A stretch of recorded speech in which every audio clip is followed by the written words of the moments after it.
Greetings, everybody, and probably a couple more people will be coming in, but let's start with some simple introductions, just so we don't, use up a lot of time. It'll be just our names, where we're from, and if we teach, what we teach, and maybe like a sentence about how long we've been involved in Inside Out, etc. So I'll start. My name is Lori. I think probably I know everybody here. I'm still teaching at Temple, still involved in the program. Joe. Hi, I'm Joe. I'm in Philadelphia. I've been, I was an inside student back in 2014. I've been home since 2016. And since no, I'm sorry. I received clemency in 2016. I've been home since 2019 and have been involved in Inside Out when we, in the Training Institute, when we went virtual. I'm involved in a bunch of other things, reentry, the Pennsylvania Coalition for Higher Education in Prison. And it's great to be here. Okay. Berlin.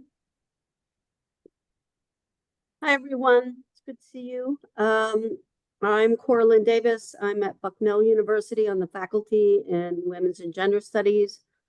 I taught Inside Out courses at SCI Muncie in Pennsylvania for about 10 years and have continued to support others teaching Inside Out classes at my university for a number of years. And along with Joe, I am on the Pennsylvania Higher Education in Prison Consortium on the steering committee.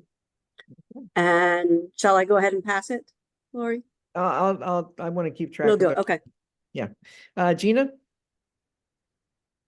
Hi, my name is Gina Housknecht. I'm coming in from Eastern Iowa. I teach at Coe College in the English department and also in our social and criminal justice program. And this isn't 100% official yet.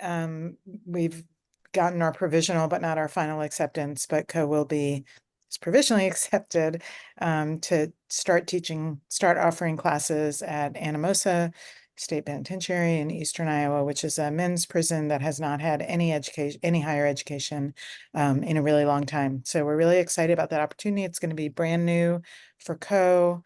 A couple of us have taught. We're teaching at another prison in Iowa through University of Iowa's College and Prison program, but that program got shut down. The Iowa prisons just have been very, very shut down and are just starting to open up a little bit. So we're on the very first wave of this. So, and they won't be Inside Out courses. We've gotten a pretty hard no about bringing in undergraduates. So, but I'm very hopeful about where we might be able to go. They will be, in the future, they will be credit bearing classes. We're starting really small though. So just looking, just I have a lot of learning to do. So looking forward to everyone's expertise. Okay. Thanks, Gina. Scott. Hey, I'm Scott Rollins. I retired from Arcadia University last May, but renewed my volunteer prison badge and am still willing to teach an occasional drawing class. My area was scientific illustration, but I was teaching basic drawing in various prisons. And I guess the first class I taught was 2015. So it's been about 10 years that I've been involved. Okay. Great to see you. Thank you. Bob. I'm Bob Rockland. I'm at the University of Oregon School of Law. I taught my first Inside Out class this spring, just finished a couple weeks ago. And I trained last summer. It's a pleasure to see Kenny and Joe again from last summer. Everything I know, I learned from Lori, Ken, Joe, and Shaul. Although I still have a lot to learn. I think that I was the first, I teach in the undergraduate legal studies program through the law school. And this was our first Inside Out class through the undergraduate legal studies program. And I think it went pretty well for the first time. Okay, glad to hear that. Annie?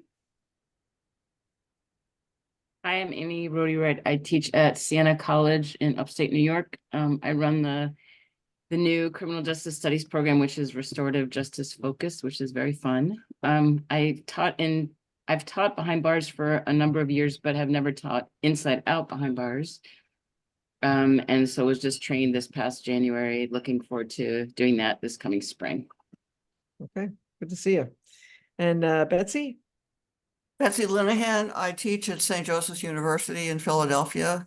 And the first time I taught in the Inside Out program was 2009, and I've taught a number of times since then. I teach philosophy, and I've also team taught with professors from English department in both state prisons and Philadelphia jails. Mhm. I'm happy to be with you. Good to see you as well. Kenny? Hello, everyone. My name is Kenny Butler. Been with Inside Out. Took my first Inside Out class in 2018. Joined the think tank since I've been released in 2021. I became a faculty coach. Now I'm a Fulbright fellow, graduate from Pitzer College. Have distinction of being the co-founder of the BA Pathway Program based on the Inside Out pedagogy at Pitzer College. Currently in the master's program at Cal Poly Pomona, and a former Fulbright alumni, Uganda, 2022-23. Thank you. Okay, thank you. Elaine? Follow up, Kenny. Can't beat your so hi, I'm Elaine McDougall. I'm in Baltimore. I'm at the University of Maryland, Baltimore County. I've been teaching just this past year with Goucher College's program, GPEP. It's not an inside out program. And I want to bring an inside out program to UMBC. We don't have any kind of prison education program there. So I did a presentation a couple weeks ago, and we have a core group now who are trying to get something together. So hopefully we'll make that happen. All right. Yes, we hope so. Tanya? Hey, good afternoon, folks. I'm Tanya Whittle. I'm in Delaware, and currently I'm teaching some Inside Out classes for University of Delaware. I got my start with Inside Out as a graduate student when I was at UD about a decade ago, was able to do some co-teaching. And then after graduation, went on, started up an Inside Out program at Delaware State University, and that shut down, but very proud of the work we did there. And I've since gone back to UD, teaching in the fall at the men's and the women's facilities in Newcastle County.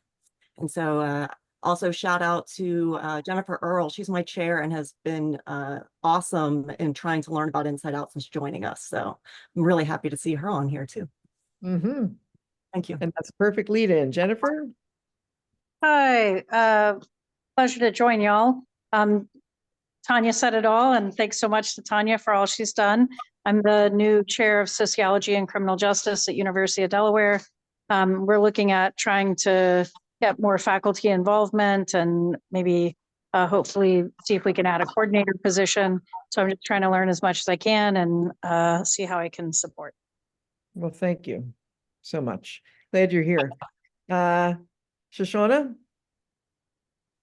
So I am the chair of the Criminology and Criminal Justice Department at Cal Lutheran University. I got trained in 2018, and I've taught 4 Inside Out courses, teaching both at the jail and in the community, both men and women. And then I'm teaching my first course at the Juvenile Detention Center with the 18 to 25-year-old population in the spring semester. So thank you. Good to see you. Long time no see. We just had a 3-hour meeting earlier today. And Shaul, last but not least. So Shaul is from the University of Oregon. And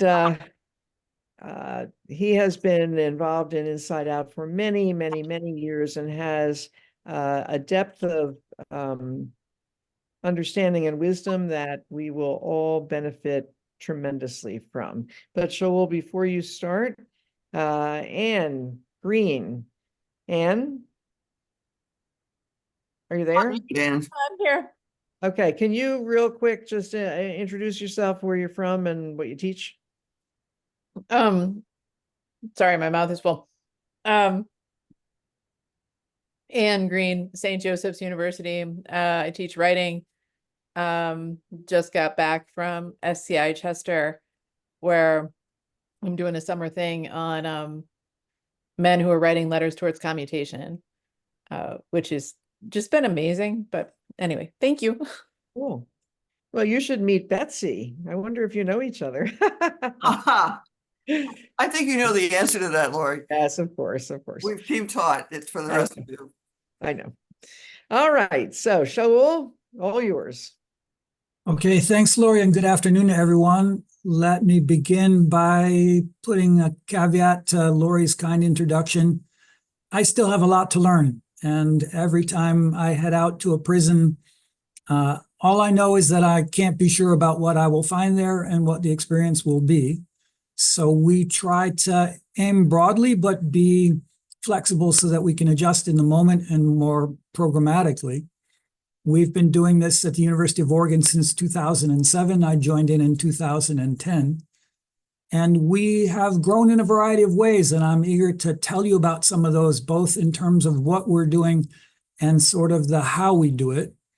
The what we're doing may not be so specific to you, but I think that there are a number of silos, in essence, that are important to us in our work. Two of them that are related that help us hopefully do what we do is to advocate for our program wherever we can, whenever we can. Part of that is bragging about what we do, and that can be done in different ways. And then I hope Lori will forgive me the language, but while we're doing that, whenever we're doing whatever we're doing, we're also covering our asses, because my sense of inside out and prison education more broadly is that it's always on thin ice. We can try to thicken the ice, but we don't really know where it's going to be vulnerable, so we need to prepare for eventualities. And that's part of the advocacy and part of the reason that we brag. So what I would like to do today is first just give you a brief sense of what we're up to at the University of Oregon, then talk about the efforts that I'm involved in to try to buttress the program. I would love to tell you that I'm always trying to grow it, but much of our programmatic life isn't up to us. Some of the time I'm not growing. Some of the time I'm trying to tread water, and some of the time we're retrenching because things have become difficult or been imposed or taken away or whatever else. And we'll go through some of the things that I think help us advocate and who we can do that advocacy with. So let me put that up first. You're all able to see that slide? It's not terribly important. The details don't matter, but if you're curious later, I'm certainly happy to share this with you. And let me add that along the way today, if you would like, you can put in the chat. I might not see it right away, but put in the chat things that you're particularly interested in. If I don't get to them during the first part of that presentation, we're going to do Q&A and conversation in the latter part of the session, but we can certainly continue the conversation beyond today. So at the University of Oregon, we began with one Inside Out class. We began to grow, adding additional instructors for Inside Out. Before too long, we were beginning to build a think tank here in Oregon, and that was under the direction of Melissa Crabb, who at the time was the Associate National Director of Inside Out, and we were lucky that she lived here in Eugene, where I am, and so she put that in motion. One of the things that happened to us almost immediately when we got that think tank up and running was that its inside membership began to demand of us more, that we do more classes, more inside out classes, and then that we do things that were not related to college credit and might not be a part of a class, and then that we do additional classes that weren't Inside Out, and all sorts of things that were the genesis of their imagination and their appetite. So one thing for you to know, if you don't already, and I think many of you do, it's a good thing, but it's difficult to satisfy the appetite for learning for people who are incarcerated. So you'll start where you are, but then hopefully be able to build in response to the opportunity and the challenge. Literally, they challenge us to increase our programming. You can see from the list of our faculty members here, nice that Bob kicked things off for us in legal studies. He taught a great course this past spring. He's being modest. We're all over the university. And what that means is that our prison education program, which is a little bit of an odd creature in the university structure, has to be political and draw upon resources in the different departments, in the different colleges. And that means that for me, and I'll get into this in greater detail later, the okay that I need to secure can't just come from my department head. It has to be something much more comprehensive than that. We are doing primarily undergraduate, but we've got some people with degree in hand. People can earn a bachelor's degree from us. It takes a while. So we do credit at both the undergraduate and graduate level. We're trying to increase our programming for the Spanish-speaking community, and we've recently begun in-person teaching at the one women's prison here in Oregon. So that's some of what we're up to. It's not actually all of it. And pardon me for a moment. You know, Shaul, I wonder if you could make it a little bit larger. I think if you take that bar on to the right, that should, yeah. Better? Better? Okay. So the heart of what we do, in a sense, is credit-bearing courses. People get a transcript from the University of Oregon when they enroll in an Inside Out course. Something that I really like, they get a University of Oregon student ID number. And we are issuing to them transcripts, and it can be applied to a degree. That's always been a good thing. We may spend some time today talking about the Pell world. Pell is about producing a credential. And if you're not doing it for credit, there are those who will say that you're a tourist or you're taking advantage of the people inside or whatever else. It's good for people to get credit, but it's also good to have that as something that shows that we are for real and that we're official. So our credit-bearing classes go through the education sphere of the Department of Corrections. All of the other things we do, and there's a list of them there on the left, are under the umbrella of activities, and different Department of Corrections have their different ways of structuring things. One of the challenges for us post-COVID is that the Department of Corrections is trying to narrow the definition of what counts as education. So we feel that everything that we do is educational. They're partly Pell, partly other reasons, saying education means that people sign up for classes, get credit, and everything else is something else. So we're trying to push back. We feel that that's very valuable space. And one of the things that can make, and your program may be different, but one of the things that can make an Inside Out course distinct from a Pell-related program or some other college programs independent of Pell is that our students don't need to be admitted to the University of Oregon as bachelor's or graduate students. To get into our classes, they need to have a GED or a high school diploma, and the DOC has to be okay with them being there. But that's it. If we have space for them, we're eager to take them.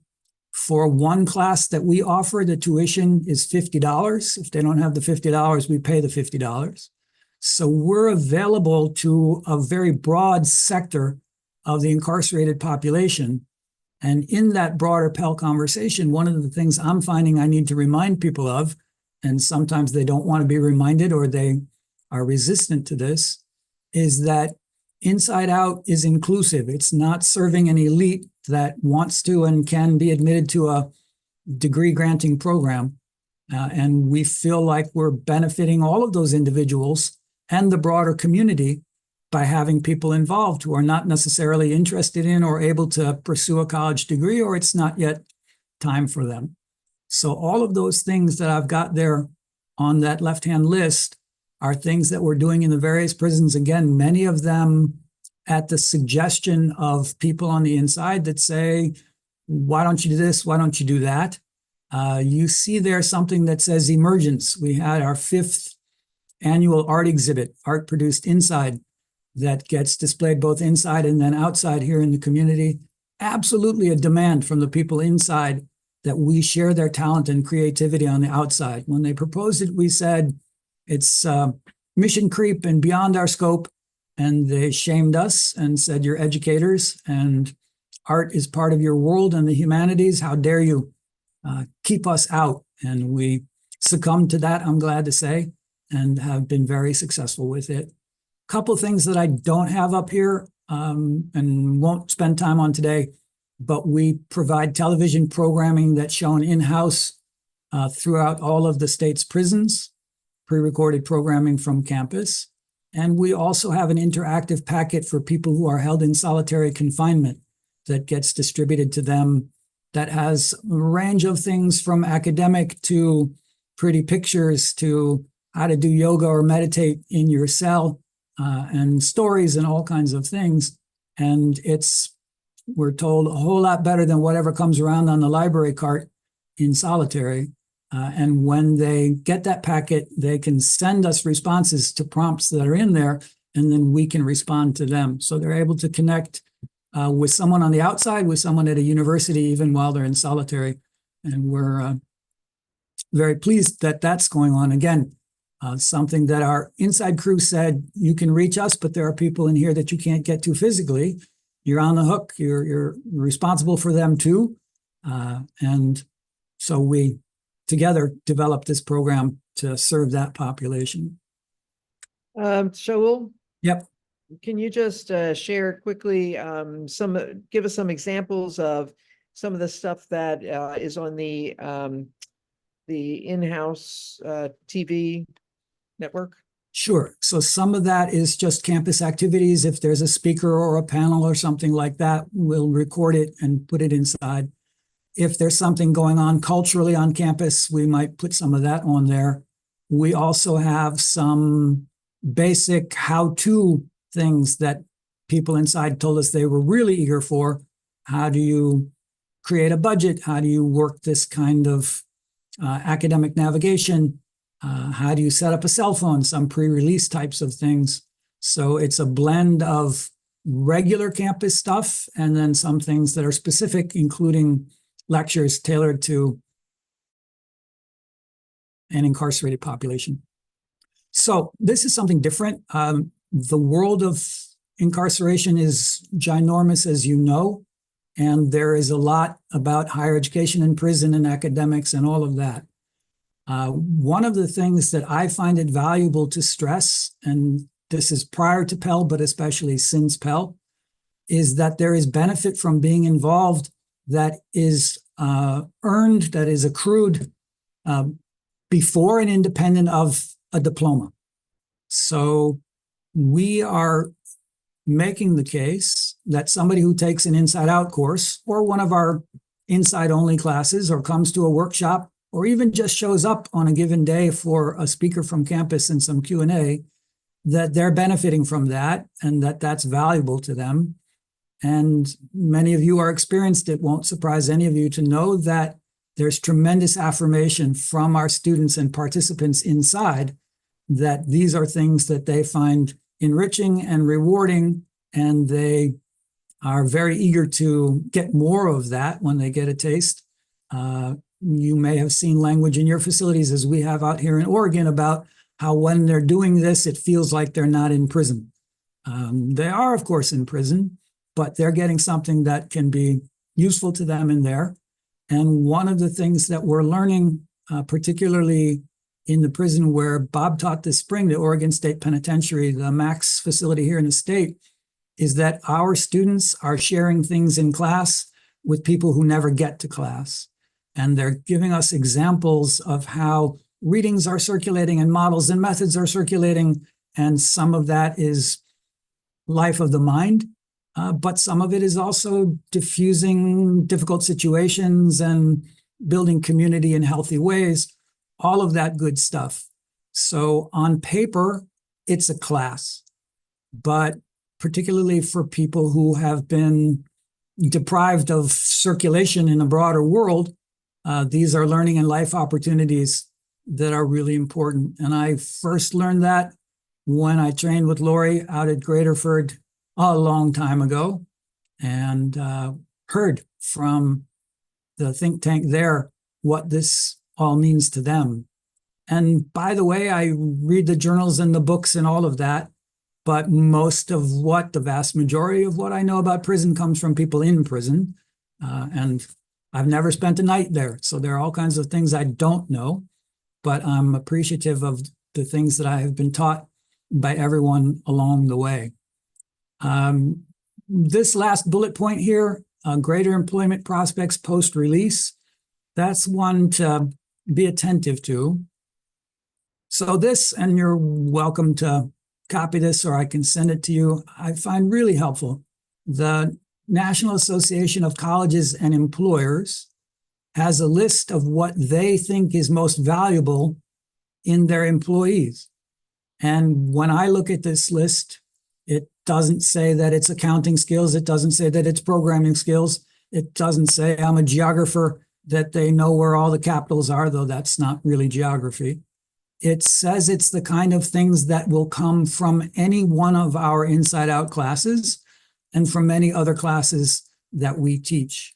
So when I'm doing advocacy specific to inside out or more broadly for prison education, I want to put this in front of the people who have decision-making power, because it's going to tell them that even if it's just one class, it's going to be useful in the type of things that help people survive in the day-to-day and also that prepare them for successful employment once they're back out post-release. So I want to put all of those soft skill things, and then that's from academia, from the journal article. This is really in many respects from the business world, that they are interested in people who can do these types of things, and we can tell them that our students are really quite adept, because Inside Out is not a typical class, as you know. You do a whole lot more in some ways in an Inside Out class than you do in a regular class. So I make the argument that there is all kinds of growth and skill and experience particular to Inside Out that makes people more adept in the workplace when they get there. There's So, another. Yeah. Is it possible for you to share this slideshow with the group? Could you put a link to it in the chat by any chance? I can't do that. I'm sorry at the moment, but I can get it to you, Lori, and you can circulate it.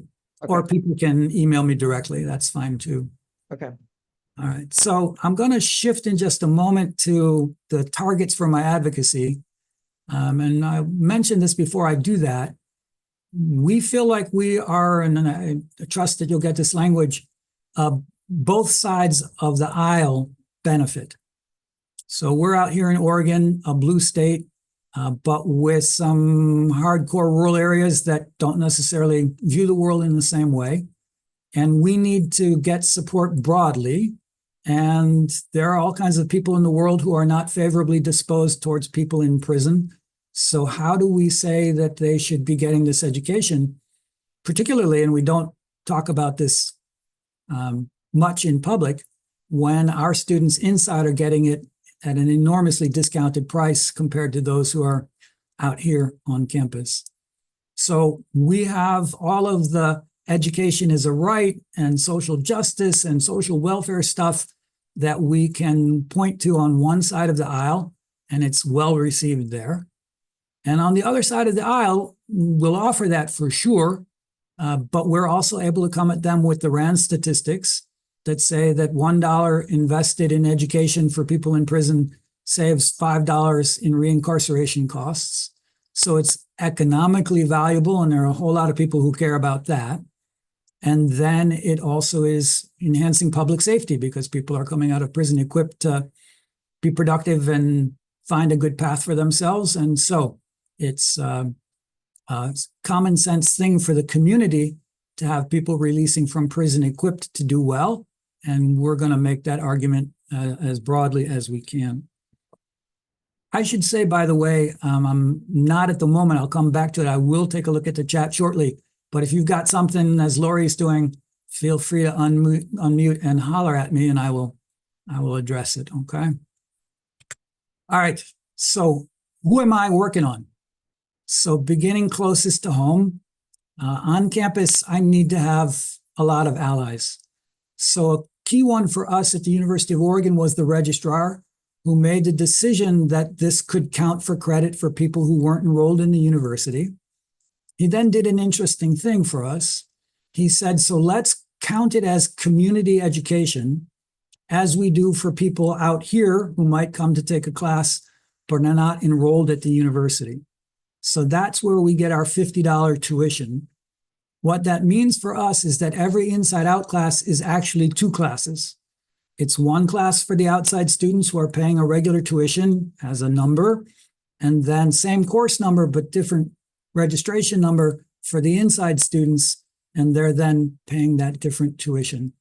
The registrar has had our back from the beginning, and because they make the university work in many fundamental ways, that's a very important ally to have. Next one I've got there, legal counsel at the university. Whatever you're doing, if you go into the prison as part of your job, or as a volunteer for that matter, and you're taking others in from the prison, then there are liability questions. And you want your legal counsel to sign off. That may involve the generation of liability paperwork that you do and other such things. But we have, at a number of junctures, had difficulties, I won't go into them, that came not from the program, but impacted the program. And I wondered, are they going to pull the plug on us because somebody's saying something's not safe, or somebody's saying that there's a collateral cost or whatever? I think those have been spurious claims, but I've been grateful each time that 3 of the lawyers that work for the university have been into the prison with me and seen what we do in there. And when I come to them and say, okay, this concern has been raised, they say, great time, really good stuff you're doing. And they let us keep doing what we're doing. Next on my list, provost deans, department heads. So you'll peg yourself accordingly. But particularly if you want to grow, it's good to have some backing from the higher up beyond your department.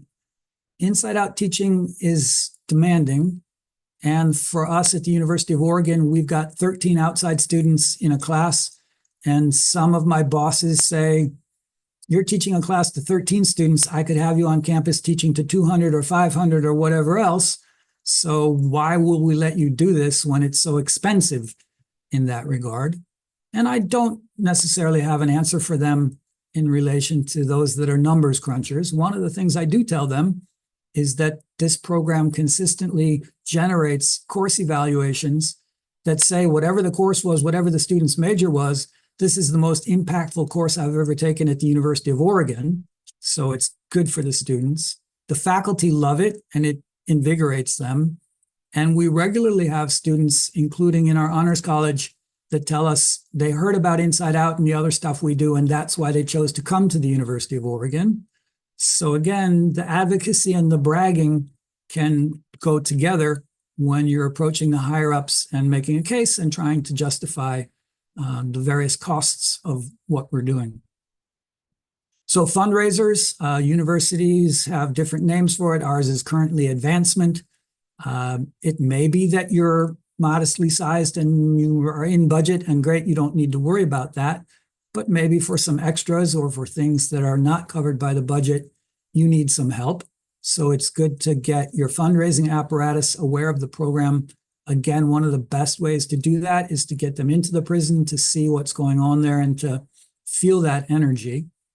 My program, all that you saw on that first slide, I have some of the instructors teaching as in load, but we don't have a single dollar from the regular university state budget.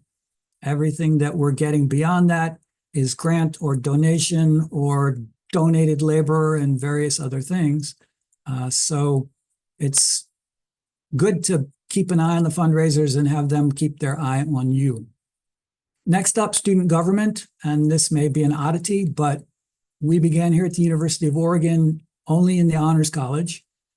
There were people who were not in the Honors College who said, we should be able to do this too. And we said, okay, but our funding comes from the Honors College and they limit it to those students. So student government ponied up money for us to hire additional instructors to teach inside out for classes not limited to the Honors College. And they've been doing that now for about 12 years. So we're gratified by their support and for the funds that they give us. I'm going to skip down Board of Trustees just because administrators change and sometimes they're truculent and they can be influenced by people. It's wise to be cautious when you approach donors and trustee types that you're not jumping the chain of command and pissing off your bosses. But if you can secure an introduction to those circuits, then you've got allies and fans that administration needs to pay attention to, wants to pay attention to, and that's a good thing to have going for you as well. So government relations, the part of a school or, yeah. I think this may be a good time to see if there are questions or comments about what you've talked about so far, because that was all campus related and now you're moving into a new direction. Sure. Are you okay with that? Sure.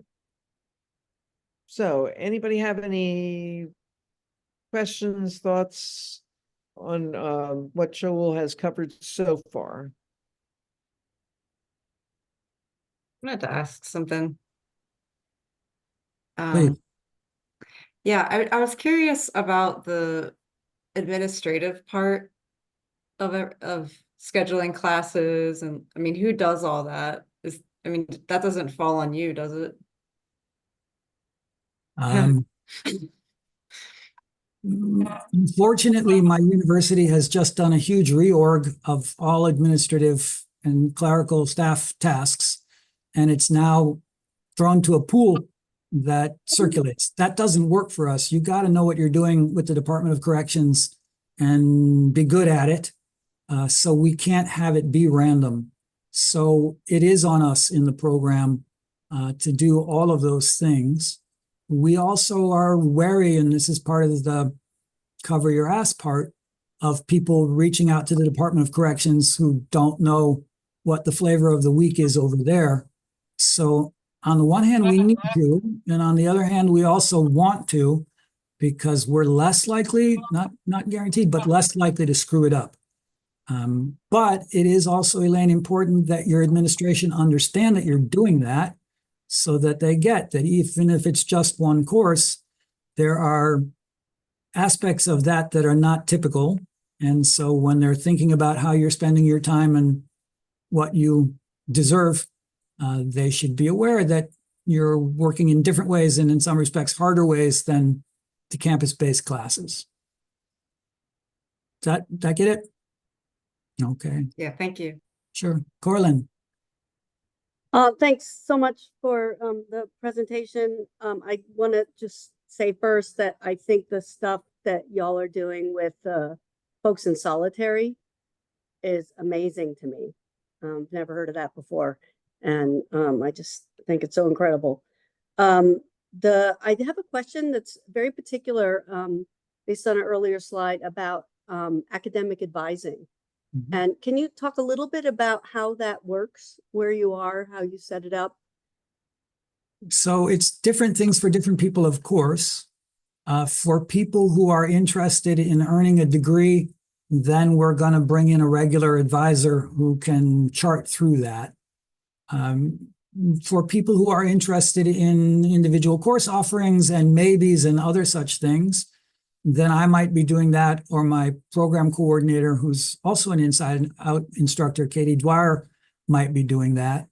It's interesting that you ask. I just this morning had a meeting with the Oregon director of the Department of Corrections, and one of the things that I was saying to him was that many of the prison staff view our relationship with our students as existing in the classroom from the minute that the class begins until the minute the class is over, and then we're done. And that doesn't line up with a more holistic academic approach, certainly doesn't line up with what Pell certification demands of us in terms of student support. We also have had instructors who want to follow up with their group after that course has ended. Might be that they read a book and now the speaker is in town and they want to give them a chance to meet with that speaker, or there's some development that's relevant and they want to reconvene. And it used to be easier here in Oregon. Since COVID, they've gotten crankier. And so now they're telling us, why would you meet with those people? They're not currently your students, so you don't have anything to do with them. And so I'm making the case that we get that we're in a prison and that we're not the top priority, but that we're there as educators and they are our students, and they should be a little bit more accommodating in terms of what that means. I don't know that they'll be convinced by me in relation to that, but because there is this, pardon me, lust for Pell dollars, and Pell has all of those demands, they may have to exceed because of that. Okay. Betsy, please. You're muted. Betsy, got to unmute.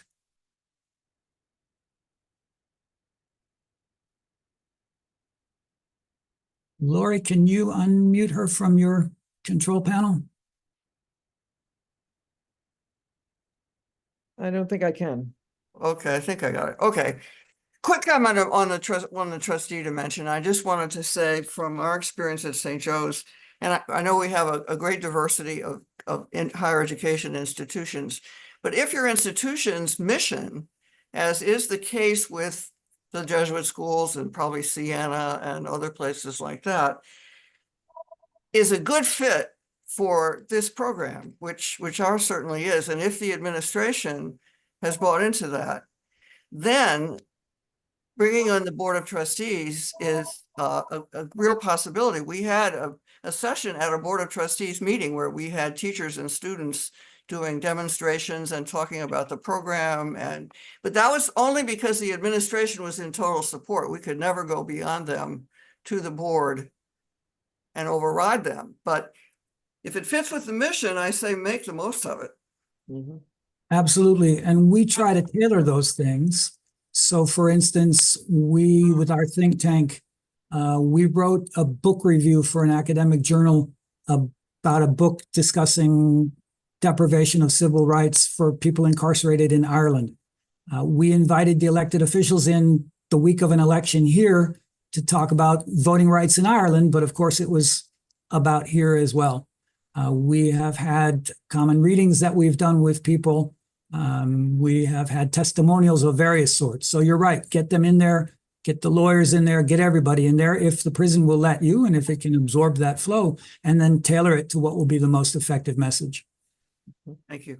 Yeah, and everybody who comes into a prison once, I mean, literally everybody who goes in there once comes out dazed, just incredulous at their experience, at the quality of the conversation, at the depth of the participants, at the commitment. So that's easy selling points if you can arrange it. Lori. Shaul, wasn't it, maybe I'm misremembering this, but wasn't it taking the registrar to a closing ceremony that moved that along? It confirmed it. And we've done that. When we do that, by the way, we don't let those guests remain all the way till the end. We boot them out halfway through so that there aren't outsiders for that last go round in the wagon wheel and such. Yeah. Okay. But yeah, definitely get people inside. So government relations, we are a small ticket item at the University of Oregon. We don't have an official budget. We don't have faculty lines. So in some respects, we count a lot, but in other respects, we don't. Government relations wants to brag on us for the reasons that I outlined earlier. But when they're fighting for hundreds of millions of dollars in state funds, we're not going to be at the top of their heap. So you have to navigate that apparatus. But what we found is that if you can find people who are influential in government at different levels, they then can share their voice with the people who have the keys to the jails and the prisons, and they can say, this is something that we believe should be inside. So we do that at the level of local DA and local judges. We do it all the way up through to the governor's office. There are people who are particularly consequential to a DOC operation. So this morning, I told the head of our DOC that we've been working on the education committees in the legislature, but that we thought perhaps the justice committees were another opportunity because that's the biggest part of the DOC's budget. And they said to me, go to Ways and Means, because they're the ones actually writing the numbers on the page. And they gave me the names of people in both the Senate and the House that I should talk to. What am I doing when I talk with them? In part, I'm lobbying for additional funds for the Department of Corrections. And when I do that, what I say is, we're not asking you to reallocate existing dollars from one function in the Department of Corrections to another. Department of Corrections would be awfully pissed at me if I did that. What we're saying is we want additional dollars to come in to help for all the reasons that we've outlined for them. And so we're collaborating with the Department of Corrections to try to increase their budget specific to education so that they can hire staff, so that they can have more devices, so that they can accommodate our coming and going in terms of security needs and all of the rest. And you're all experienced people. You know that sometimes the elected officials know and care, and sometimes not so much. We're very diligent to court the staffers because they're the ones who are going to be doing the actual language of the legislation. They're the ones who are going to be providing the numbers to their bosses, the elected folks, in terms of what makes sense. So we're losing, in January, the head of the Senate Education Committee, a former community college instructor.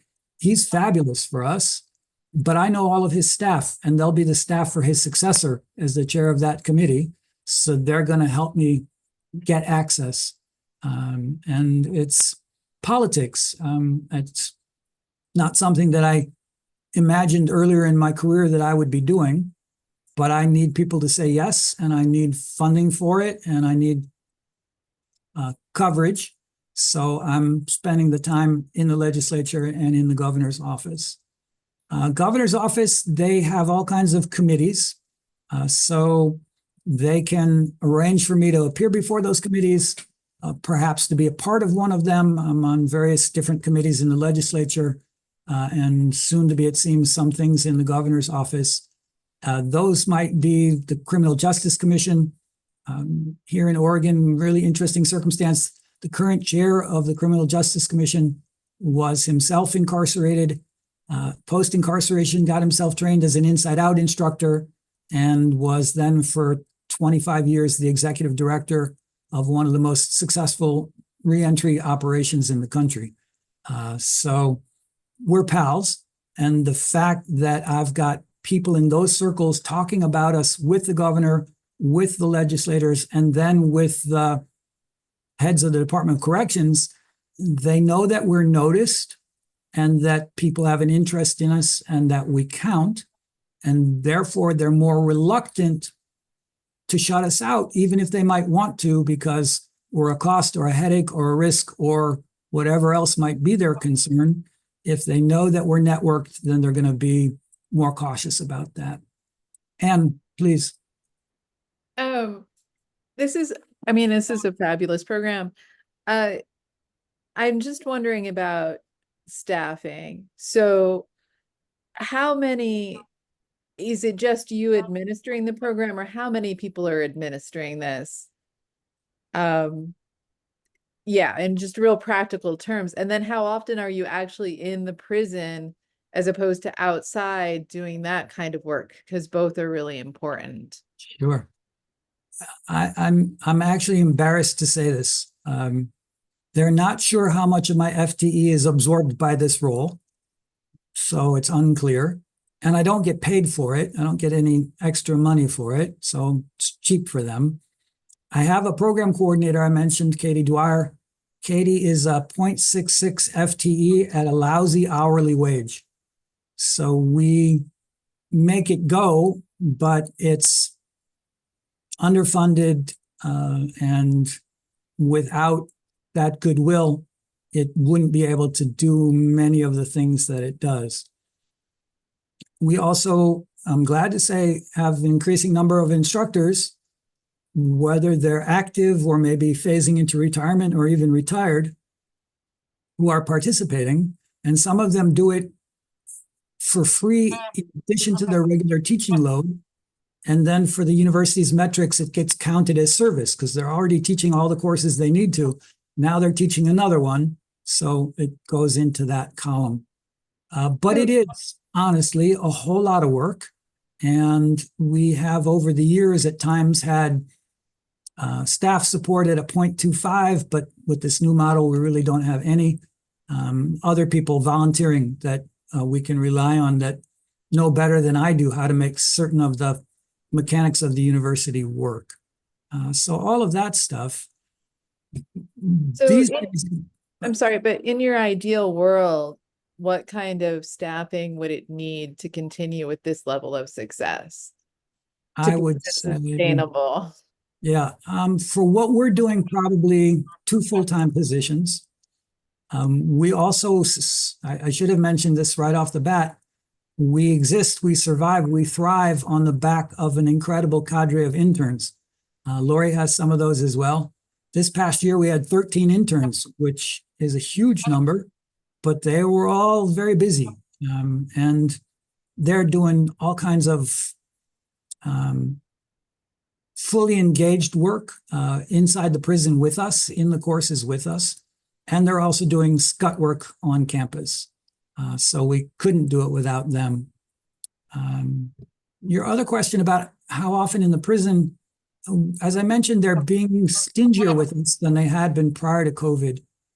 Before COVID, with the classes I was teaching, with the think tank, with the different activities, I was probably in the prison 75 or 100 times a year, something like that.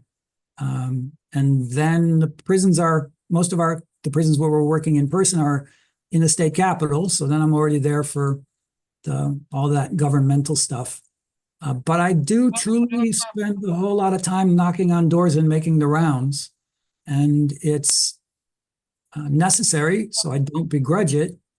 It's not always successful, and it can grind you down, especially because in our university administration and in the state's DOC, there's been an incredible amount of turnover, and you would hope that people would give us a handoff and a baton to their successors, but mostly that doesn't happen. So I'm regularly starting from scratch with people who have the power to let us do what we're doing or to say no. And that's just a part of it. Okay. All right, let me move ahead. And this is the last slide I've got for you. Other places where you're getting support, where you're networking, where you're learning, where you're sharing are the different academic spheres that we have. And Inside Out is, of course, a great place for us to do those things. Right at the moment, there's that list going around about ice-breaking activities through email, and that's going to be posted on the website. Those kinds of things are very helpful. And just to ask a question or to share a concern or to brag, whatever it may be. One of the things that I've learned both through my Inside Out network and through the broader higher education and prison network is that there are things that I'm still needing to learn and things that we know that nobody else knows.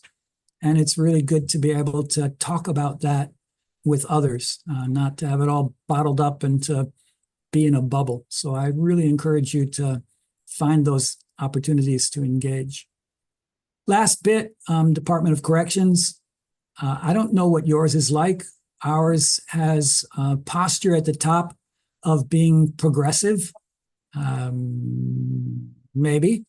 but that doesn't necessarily translate down into the ranks. And then there's the distance between central headquarters and each of the prisons. So we're in person in 3 of them. We've got correspondence courses going in another one and things going out system-wide. They're not apples and oranges. They're apples and asteroids and automobiles and all kinds of weird different things, which is part of what makes it so challenging to do the work. In the same week, one prison may tell us it's 3 months for something, another prison will tell us it's 6 months, and another one will tell us a year. If we complain to the top, they'll say, let's standardize. The prisons will resent that, and they're likely to make it whatever the most difficult one of those things is. So my time this morning was trying to convince the bosses to shift the perspective in relation to higher education in prisons so that we'd be part of the landscape like GED is. And if we were there, then the staff would be less likely to mess with us because they can. We have some great staff, but we also have some difficult staff. And I'm hoping that there can be some influence above. Institution leadership, and I mean the particular prison, so warden or superintendent or whatever you call it there. When there is problems with staff, if you can name drop their bosses, then at least they know that you've got some opportunity to squawk, and they might be a little bit more circumspect. I also make sure to praise the people who are good to us. So if we have the same CO for a course throughout the term and they're helpful and engaged and polite, then I'm going to send their boss a letter at the end of the term commenting on their professionalism and their skill and their dedication, and that'll go in their file. And then they'll say, hey, only person who says something nice about us is the University of Oregon, and they're going to then remember that. So hopefully it's true. It's also tactical.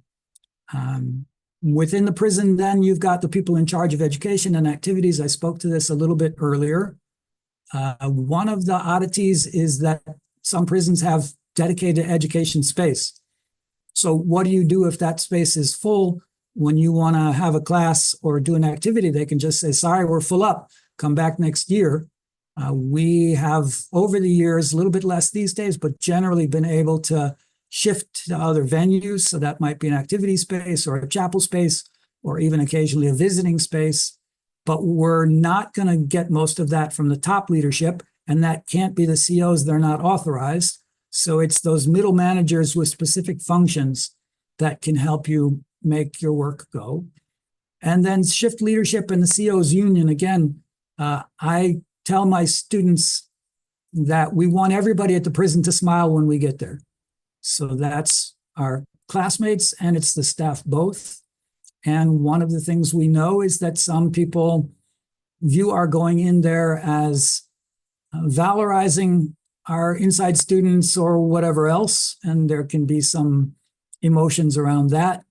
I want whoever is there on that day, officer in command, lieutenant, sergeant, CO, and their broader union to know that we're not seeing staff as secondary to anybody, and that we recognize the difficulties of their job and its importance and the toll that it takes and all of that stuff.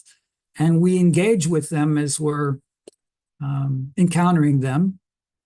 And I also tell the leadership that if they have a child or a nephew or a neighbor who's coming to the University of Oregon and they need a helping hand, that they can get in touch with me, that we're eager to help, to be helpful. And it's not that we're exclusive to people who are or were formerly incarcerated, that we know we can't do our work without the DOC. And so we feel ourselves in relationship with them as well. And we're going to help them out as we're able. So all of that stuff is, again, this blend of trying to build goodwill and also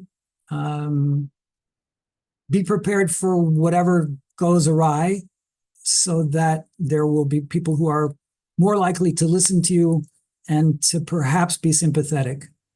We can't argue with the DOC. They're not interested in arguing with us, and they're often not interested in us convincing them of anything.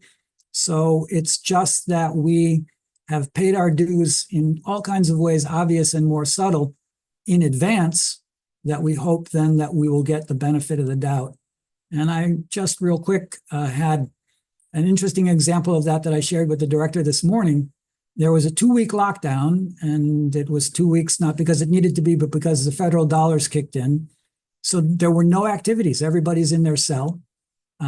They called me up and they said, you can't bring your outside students, but if you want to come in at the regular time, you can do that, just you.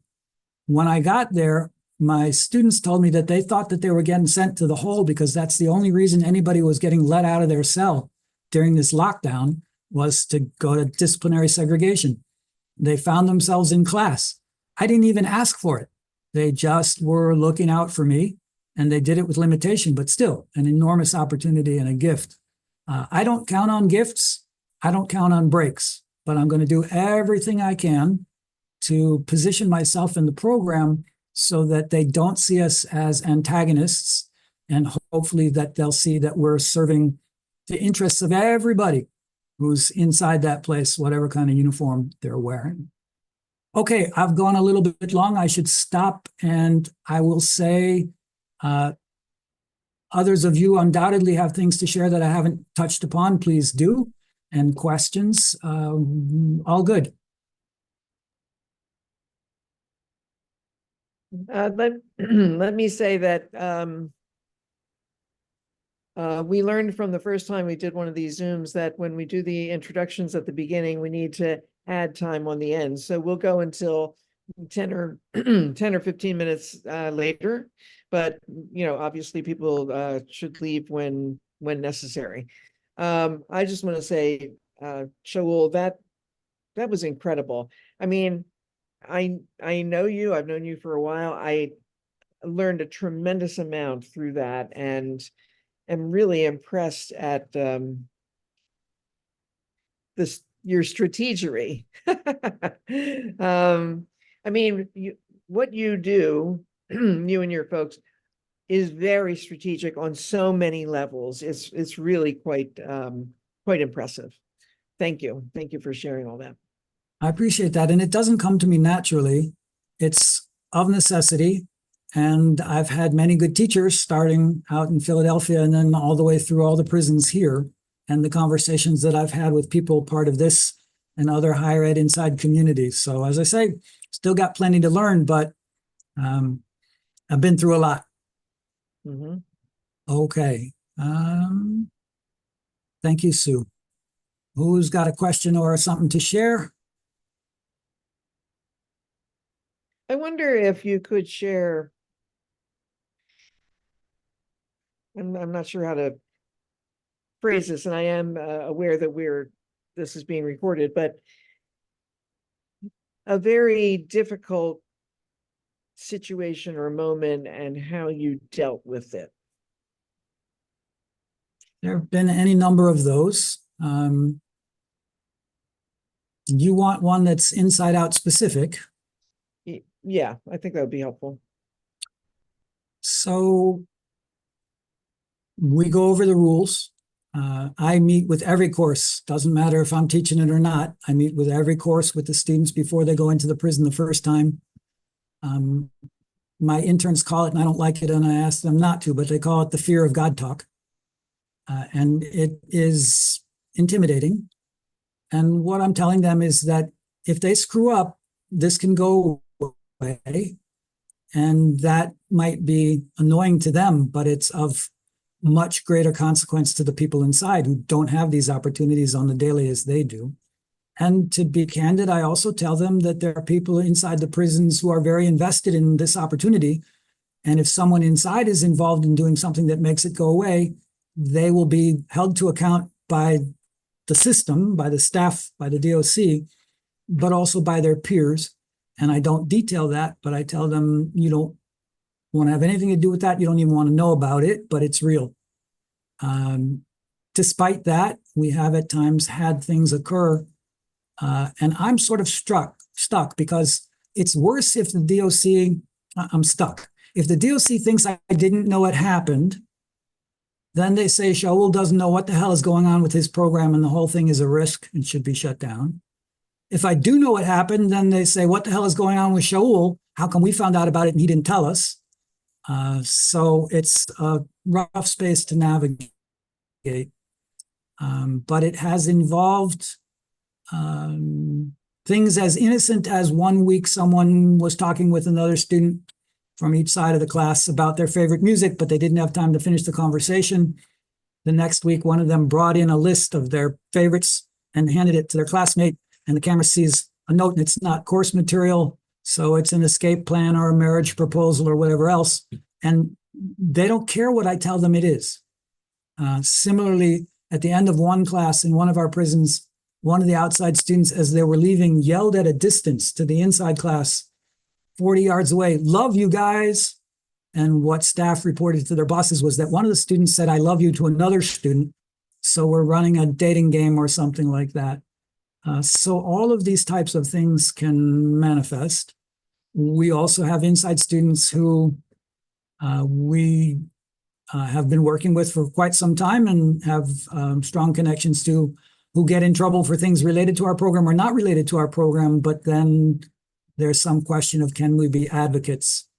One other thing I'll say, just because this came around a couple of times recently, you have to know what your DOC allows and doesn't allow in relation to ancillary contact with your inside students. So if I get a call from a grandparent of someone in an inside student in my class, if I don't tell them, I can't talk to you about this, you need to talk to Department of Corrections Education, we're screwed. So I got a call from someone who asked questions about the program. 10 minutes in only, they tell me that they're connected to somebody inside. They then tell the DOC that Shaul said if, which wasn't about an actual individual when I said it. And believe it or not, that got me banned for 9 months. So always, as I said, on thin ice. Always, always. Let's see, there are questions in the chat. It depends, we're quarter system, so they're short. And we're doing inside out in 2 prisons at the moment. At our max, we've got 2 in each of those each term. And then we have inside only courses and sort of correspondence courses and that sort of thing. For all of our courses, we are providing them with textbooks along the way. We've learned that some of them don't have a highlighter, some of them, their wages. So we're giving them basic school equipment, pads of paper, pens, highlighters, that sort of thing. We have always said that the books belong to them once we give them to them, so long to the student, so long as the prison is okay with that. That prisons are weird, so they recently at one of the prisons began to push back on that. Why? Because the fire marshal told them that people had too much flammable material in their cells, so they could only have 10 books. So they had to choose, and that kind of nonsense that just, we figure if not part of the week, part of the day that we're going to encounter. But with the tuition and providing those materials, cost can be zero to an inside student, and we're happy to have it be that way. What else? One thing I'll add, I'm not the best at this, but Professor Rockland uses humor to great advantage with everybody he encounters from the moment he gets to the parking lot of the prison to the moment that he leaves. And I see people smiling when they see it's him. And smiles are good. So that's not my skill, but whatever it can be that, not necessarily the greatest term, but okay, ingratiates you to the mechanism, that's useful. For my stuff, if I see that we're having a CO who's there regularly, who seems somewhat interested, I'll offer them copies of the course book. And I've heard then back that it gives staff and the students something to talk about other than prison shit. I will say that's not necessarily always good, because if other staff see an officer being friendly and talking with population, they might say they're a problem. And so I mentioned it earlier, I'm going to send a letter of recommendation, of commendation. I always ask them beforehand, I'm inclined to do this. Would it be a problem for you? Or is it okay? Would you want me to? And I follow whatever they tell me. You mean a letter about one of the COs? Yes, that at the end of the course, I'm going to send their boss a letter saying that they were great. Yeah. I'm not sure what that question was. About Yes, the the recording, yes, it'll be made available in the next couple of days. Okay, we're about at time, but I can hang out. Anything else? Shoshana, yeah. If we need to stop, I'm fine. If you need to hang out after, but Go ahead. okay. So good. thank you. This is an amazing program. It's just the energy you've put into it, the synergy and the support you have is just massive. The amount of faculty teaching in it. So I commend you on working hard daily and teaching and balancing research, everything you're doing. It's just, and then being able to invest in the classes, it's commendable. So I want to thank you for that. I'm at the point where I've taught a few classes and the university says they appreciate it. Like they show it all over the place. And students come to me and say, I came to this university because I want to take your class, and they're freshmen. They have to wait till they're junior and they are excited about it. I get emails from students saying, I'm here because I heard you do this talk somewhere and I'm at this university. But I don't feel like the university sees that. Like, I don't know how to make them appreciate that. In that, I've worked with like funding to get grants and stuff like that. I haven't been that successful. There's small things, but I think they need to feel like the program's leaving, perhaps.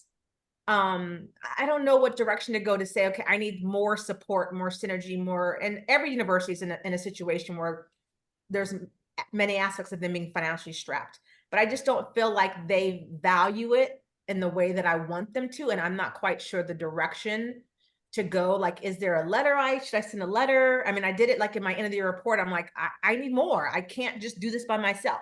There's other faculty that are trained, but they have to get on the academic schedule. Their department chair has to let them teach it. So there's so many elements, as you know, to get on the schedule to teach a course. But I feel like I'm doing it and I'm going, and I need to either write a letter or say something. I don't know the best. I guess I'm asking you, what's the best approach to get more support? Like, you have amazing support. Sure. And I don't know the answer for you. I'm not even sure I know the answer for me. We do have the challenge that our classes are small. But one of the things that seems to be consistent here is that they view in a certain way faculty who are asking them for something, and they believe that faculty are always asking them for something. Dean once told me that she loved not having any money because then she could tell everyone that their project was her favorite and at the top of the list, and if only she had money, they'd fund it, but they don't have money. So I'm used to that stuff. What they do respond to sometimes, though, is either positive student demand or student discontent. So I can talk till I'm blue in the face and they'll hear me for a little while. But if students show up and if students make an effort to get in front of those people and say, I know that this is a small part of the university, but I want you to know that, and then they're going to tell them, that supplements if you're able to get those people inside yourself. The other thing, and hopefully we don't get to this, but parts of universities do, is if we feel like we're going to go away and students say, we're going to pitch a tent outside the provost's office unless they promise us 2 inside-out courses a year, and you got the student newspaper to cover it, and student government is talking about how they've got bad values and all of that stuff. You know, we're small change, we're chump change. They can help us without sacrificing much at all. So it's just, how do you, manipulate them, if you have to, into doing that. Okay, that helps. Thank you. And, University of Oregon has this whole thing, as do others, about comparator institutions. So one of the things that I'm doing with my deans now, and I'll be doing with the provost next week, is showing them how much other schools are investing in prison education. They're not necessarily exactly like us, but hell, there's a community college out here, and if you're interested, I can give you the details, that's hiring a prison education director, starting salary range $84,000 to $122,000, and Oregon's a cheap place to live. So if they're doing that, it's telling my admin that at least somebody thinks it's worth it, or if not worth it, necessary. They too want to cover their asses. So whatever works. Hmm. You know, the other thing that strikes me, Shaul, I think you said you have 19 interns. 13 this past year, 15 starting in the fall. That is unbelievable. And that in itself, I think, is a really important talking point. And also, your program has been, at least to some degree, housed in the honors program. Is that correct or no? It started with courses in the Honors College, but it's never been housed there. We've moved Okay. around in terms of our housing. Okay. Yeah. All right. We Okay. also, bragging points. So the interns, one of last year's Harvard Law School, another one is at Oxford on a fancy postdoc. One of them works for us, one of them works for Vera, the outside students. And then for our inside students, we've got a whole bunch of them that have been released that are now working at the Oregon Justice Resource Center and other such places, which doesn't please the Department of Corrections, but impresses the university.